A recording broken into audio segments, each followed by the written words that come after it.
Hello everyone, आपका स्वागत है सत्ता स्टडी एजुकेशन यूट्यूब चैनल में।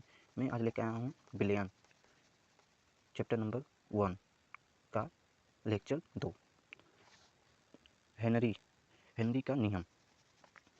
इस नियम के अनुसार स्थिर ताप पर किसी गैस की द्रव्य में घुलनशीलता या विलेयता गैस के दाब के समानुपाती होती है।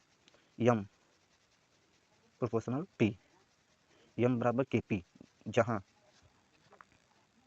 जहाँ यम घुली हुई गैस की मात्रा होता है, पी सामान्यावस्था पर गैस का दाब के बराबर समानुपाती स्थिरांक।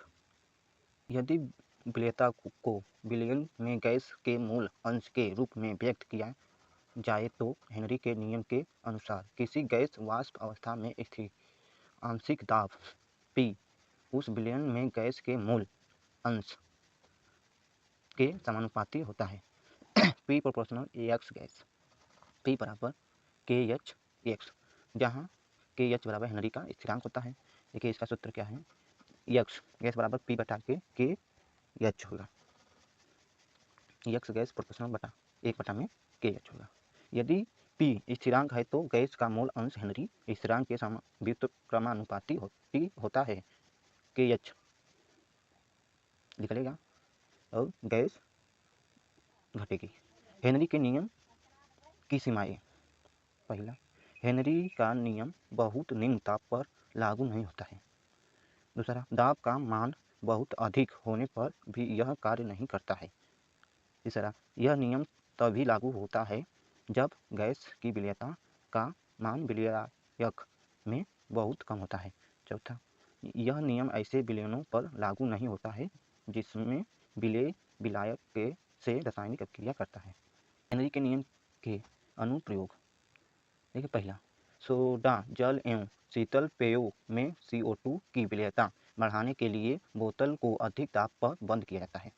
तीसरा, गहरे समुद्र में श्वास लेने के लिए गोताखोर ऑक्सीजन प्राप्त करने के लिए संपीड़ित वायु पर निर्भर करते हैं। अधिक वायुमंडलीय दाब के कारण श्वास के साथ ली गई वायुमंडलीय गैस N2 और O2 आदि की रक्त में विलेयता अधिक हो जाती है। ऑक्सीजन तो शरीर की मुख्य क्रिया है, किंतु नाइट्रोजन रोधी में विलेय रहती है।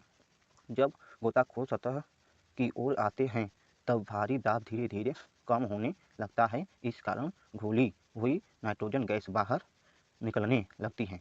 इससे रक्त में नाइट्रोजन के बुलबुले बन जाते हैं। यह बुलबुले तंत्रिका स्पंदनों को प्रभावित कर देते हैं और एक बीमारी उत्पन्न कर देते हैं जिसे बेइंग्स कहते हैं।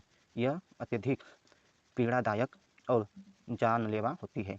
गोताखोर द्वारा सांस लेने के लिए उपयोग किए जाने वाले टैंकों में हीलियम मिलाकर तनु की गई वायु का उपयोग किया जाता है। तीसरा, अधिक ऊंचाई वाले स्थानों पर ऑक्सीजन का आंशिक दाब सतही स्थानों से कम होता है। अतः इन स्थानों पर रहने वाले लोगों एवं पर्वतारोहियों के रक्त एवं ऊतकों में ऑक्सीजन की मात्रा निम्न हो जाती है। इसके कारण पर्वतारोही कमजोरी महसूस करते हैं और स्पष्ट रूप से सोच नहीं पाते हैं। वाष्प दाब क्या होता है? द्रव और उसकी वाष्प के मध्य समावस्था में स्थिर ताप पर लगने वाला वाष्प का दाब वाष्प दाब कहलाता है। पहला, द्रव से वाष्प बनाना वाष्पन कहलाता है। दूसरा, वाष्प से द्रव बनना संघनन कहलाता है। वाष्प दाब में अवनम। जब किसी भी विलायक में कोई वाष्पशील पदार्थ घोला जाता है तो विलयन का वाष्प दाब कम हो जाता है। इस घटना को वाष्प दाब का अवनमन कहते हैं। राउल्ट का नियम। किसी दिए ताप पर द्रव्य विलयन के किसी घटक का आंशिक वाष्प दाब उसके मूल प्रभाव के समानुपाती होता है। देखिए, ये देखिए पानी का घोल शुद्ध द्रव A का वाष्प दाब है। देखिए PA हो गया है प्लस B शुद्ध द्रव B का वाष्प दाब है। देखिए PB हो गया है बराबर A प्लस B मिलकर PA द्रव A का आंशिक वाष्प दाब है। B व द्रव बी का आंशिक दाब है। माना दो द्रव ए बी से मिल विलयन बनाया गया है। विलयन में द्रव्य ए का आंशिक दाब पी ए व द्रव बी का आंशिक दाब पी बी है तो रावलेट के नियम के अनुसार नियम से सूत्र P A proportional x A gas हो गया है, पी दाब हो गया। ये सूत्र है P A proportional into X A हो जाएगा। पी प्रोपोर्शनल एक्स बी बराबर P B into X B हो जाएगा। किसी दिए गए ताप पर विलयन के किसी घटक का आंशिक ताप वाष्प दाब इसके मूल अंश तथा शुद्ध अवस्था में इस घटक के वाष्प दाब के गुणनफल के बराबर होता है। पी एस बराबर P A plus P B, P S बराबर P A into X A plus P B into X B, जहाँ पी एस विलयन का कुल वाष्प दाब होता है। आदर्श तथा अनादर्श विलयन। पहला देखिए आदर्श विलयन क्या होता है। वे विलयन जो सांद्रता व ताप की विभिन्न परासों में रावलेट के नियम का पालन करते हैं आदर्श विलयन कहलाते हैं। उदाहरण देख लीजिए benzene, toluene, ethyl bromide, ethyl iodide आदि होते हैं। पहला रावलेट के नियम का पालन करते हैं। दूसरा डेल्टा एच हीट मिश्रण बराबर ऑक्सीजन हो अर्थात दोनों के मिलाने पर ऊष्मा न तो अवशोषित होती है और न ही उत्सर्जित होती है। डेल्टा भी बराबर वैल्यू ओ जो अर्थात दोनों को मिलाने पर न होता न तो आयतन बढ़ता है और न ही आयतन घटता है। दूसरा अनादर्श विलयन। वे विलयन जो रावलेट के नियम का पालन नहीं करते हैं अनादर्श विलयन कहलाते हैं। पहला अनादर्श विलयन रावलेट के नियम का पालन नहीं करते हैं। दूसरा सभी अनादर्श विलयन रावलेट के नियम के धनात्मक या ऋणात्मक विचलन दिखाते हैं। एच डेल्टा एच हीट बराबर कट हो गया 0 ओ स्थिर क्वथनांकी या स्थिर क्वांथी मिश्रण। दो द्रवों के वे मिश्रण जिनका एक निश्चित क्वथनांक होता है और जो घटकों के अनुपात में बिना किसी परिवर्तन के वाष्पित होते हैं तो द्रवों का ऐसा मिश्रण स्थिर क्वथनांक मिश्रण कहलाता है। ये अनादर्श विलयन से बनते हैं। ये दो प्रकार के होते हैं। पहला उच्च क्वथनांक वाले स्थिर, दूसरा का निम्नतम क्वथनांक वाले स्थिर क्वथनांक के मिश्रण होते हैं। देखिए पहला इनका क्वथनांक दोनों घटकों द्रवों से अधिक होता है। यह ऋणात्मक विचलन दिखाने वाले मिश्रण विलयन से बनता है। दूसरा का इनका क्वथनांक दोनों घटकों से कम होता है। यह धनात्मक विचलन दिखाने वाले मिश्रण या विलयन से बनता है। अणु संख्या गुणधर्म क्या होता है। वे गुणधर्म जो विलायक की एक निश्चित मात्रा में उपस्थित विलेय के कणों की संख्या पर निर्भर करते हैं किंतु विलेय की रासायनिक प्रकृति पर निर्भर नहीं करते हैं। अणु संख्या गुणधर्म कहलाते हैं। पहला देख लीजिए विलयन में अणु संख्या गुणधर्म प्रोपोर्शनल अणुओं की संख्या हो। विलयन के कुछ महत्वपूर्ण अणु संख्या गुणधर्म देखिए। पहला हो गया वाष्प दाब में आपेक्षिक अवनम, दूसरा का क्वथनांक में उन्नयन, तीसरा हिमांक में अवनम, चौथा प्रासरण दाब। पहला देखिए वाष्प दाब में अवक्षेपण अवनम क्या होता है। किसी विलायक के वाष्प दाब में अवनम तथा शुद्ध विलायक के वाष्प दाब के अनुपात को वाष्प दाब का आपेक्षिक अवनम कहते हैं।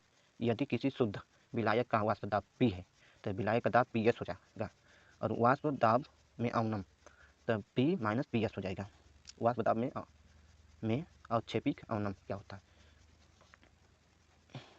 P माइनस PS बटा में P हो जाएगा। रावलेट के नियमानुसार अवाष्पशील विलेय पदार्थों के विलयन के लिए वाष्प दाब का आपेक्षिक अवनम विलयन में विलेय के मूल प्रभाज के बराबर होता है। P माइनस PS बटा में P हो जाएगा। एक्स विलेय होगा। एक्स विलेय बराबर स्मॉल एन बटा में N capital N plus small N, जहाँ स्मॉल एन विलेय के मूल होता है और कैपिटल एन विलायक के मूल होते हैं। देखिए P डिग्री माइनस PS बटा में P डिग्री हो जाएगा बराबर स्मॉल एन बटा में capital N plus small N हो जाएगा। ये सूत्र है। अति तनु विलयन के लिए स्मॉल एन से बड़ा कैपिटल एन होता है तो small N plus capital N बराबर होता है एन होता है। देखिए P डिग्री माइनस PS बटा में P डिग्री होगा बराबर एन स्मॉल एन बटा में कैपिटल एन हो जाएगा। और देखिए स्मॉल एन बराबर स्मॉल डब्लू बटा में स्मॉल एम हो जाएगा, और कैपिटल एन बराबर कैपिटल डब्लू बटा में कैपिटल एम हो जाएगा। अब देखिए स्मॉल डब्लू जहाँ विलेय का द्रव्यमान होता है और स्मॉल एम विलेय का अणुभार होता है, और डब्लू कैपिटल डब्लू विलाय का द्रव्यमान होता है, कैपिटल एन विलाय का अणुभार होता है।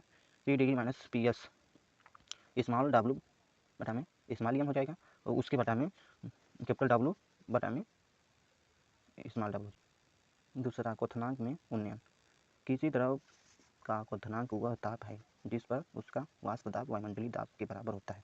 जैसे में ENTP पर जल का क्वथनांक 100 डिग्री सेल्सियस होता है। किसी शुद्ध विलायक में अवाष्पशील विलेय को घोलने पर विलयन का वाष्प दाब कम हो जाता है, जिसके कारण विलयन का क्वथनांक बढ़ जाता है। किसी विलायक के क्वथनांक में उत्पन्न इस वृद्धि को विलायक के क्वथनांक में उन्नयन कहा जाता है। विलायक के क्वथनांक में उन्नयन प्रोपोर्शनल मूललता डेल्टा टी भी प्रोपोर्शनल स्मॉल एम हो, जहाँ स्मॉल एम 1 बराबर मूललता होता है। डेल्टा टी बी बराबर के बी इंटू स्मॉल एम होगा, जहाँ के बी बराबर मूलल उन्नयन स्थिरांक होगा। डेल्टा टी बी बराबर के बी इंटू स्मॉल डब्लू बटा में capital W into small M होगा गुणे 1000। डेल्टा टी बी एक बराबर 1000 इंटू के बी इंटू स्मॉल डब्लू बटा में capital W into M small M हो, जहाँ स्मॉल एम विलेय की मात्रा हो जाएगा, कैपिटल डब्लू विलायक की मात्रा हो जाएगा, और स्मॉल एम विलेय की का अणुभार होगा। क्वथनांक में उन्नयन टीबी विलयन का क्वथनांक माइनस शुद्ध विलायक का क्वथनांक, देखिए सूत्र है होगा, देखिए डेल्टा टीबी बराबर टीबी माइनस टीबी डिग्री हो जाएगा। मूलल उन्नयन स्थिरांक विलायक में के 1000 ग्राम में विलेय पदार्थ के 1 मोल को घुलने पर क्वथनांक में होने वाली वृद्धि मूलल उन्नयन स्थिरांक कहलाती है। विलायक के 100 ग्राम लेने पर इससे मूलर उन्नयन स्थिरांक कहते हैं। मूलल उन्नयन स्थिरांक का मान प्रत्येक विलायक के लिए स्थिर रहता है, चाहे विलेय पदार्थ कोई भी हो, क्योंकि जब विलायक में 1 मोल घुलते हैं तो उससे प्राप्त अणुओं की संख्या सदैव स्थिर रहती है। तीसरा देखिए हिमांक में अवनम। किसी पदार्थ का हिमांक वह तापमान है जिस पर द्रव अवस्था का वाष्प दाब ठोस अवस्था के वाष्प दाब के बराबर होता है, अर्थात एक विलयन का तभी हिमीकरण होता है जब उसका वाष्प दाब ठोस विलायक के वाष्प दाब के बराबर हो जाता है। जब किसी विलेय पदार्थ को किसी विलायक में घोला जाता है, हिमांक में उत्पन्न इस कमी को हिमांक में अवनम कहा जाता है। हिमांक में अवनम बराबर विलायक का हिमांक माइनस विलयन का हिमांक। देखिए delta T F small F बराबर डेल्टा टी स्मॉल एफ होगा डिग्री माइनस टी एफ होगा। हिमांक का अवनम प्रोपोर्शनल मूललता delta T F proportional small M delta F T F बराबर के एफ इंटू एम, जहाँ के एफ मूलल अवनम स्थिरांक है। डेल्टा टी एफ बराबर K F into small W बटा में capital W into M small M गुणे 1000, या डेल्टा टी एफ बराबर 1000 इंटू के एफ इंटू स्मॉल डब्लू बटा में capital W into small W हो जाए एम हो जाए। मूलल अवनम स्थिरांक क्या होता है? के एफ। किसी विलेय के 1 मोल को विलायक के 1 kg ग्राम में घुलने पर हिमांक में जो अवनम होता है उसे मूलल अवनम स्थिरांक कहते हैं। अब चौथा प्रासरण दाब क्या होता है? किसी शुद्ध विलायक से विलयन में अथवा एक तनु विलयन से समुद्र विलयन में अर्ध परागम झिल्ली के द्वारा विलायक का स्वतः प्रवाह प्रासरण कहलाता है। किसी विलयन का प्रासरण दाब उस बाह्य दाब के बराबर माना जा सकता है जिसे विलयन पर आरोपित करने पर प्रासरण की क्रिया रुक जाती है। प्रासरण दाब को पी या पाई से प्रदर्शित करते हैं। देखिए पाई प्रोपोर्शनल सी पहला समीकरण हो गया, दूसरा का पाई प्रोपोर्शनल टी दूसरा का समीकरण हो गया।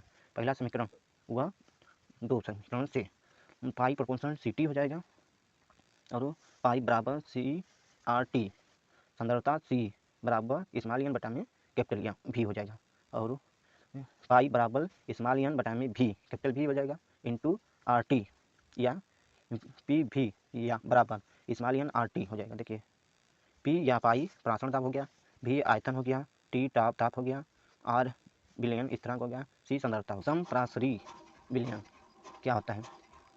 वे विलयन जिनके प्रासरण दाब समान होते हैं समप्रासरी विलयन कहलाते हैं। अल्पपरासी व अतिपरासरी विलयन क्या होता है? दो विलयनों में जिस विलयन का प्रासरण दाब कम होता है अल्प प्रसारी, और जिसका दाब अधिक होता है अति प्रसारी विलयन कहलाता है।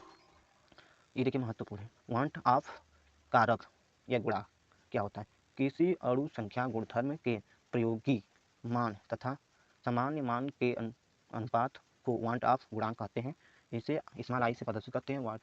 वांट ऑफ गुणांक स्मॉल आई बराबर सगुणन विलयन के बाद कर फिर सगुण वियोजन के पहले कर, या वांट ऑफ गुणांक किसी अणु संख्या गुणधर्म का प्रायोगिक मान होता है और उसी अणु संख्या गुणधर्म का सामान्य मान होता है। देखिए ये सूत्र है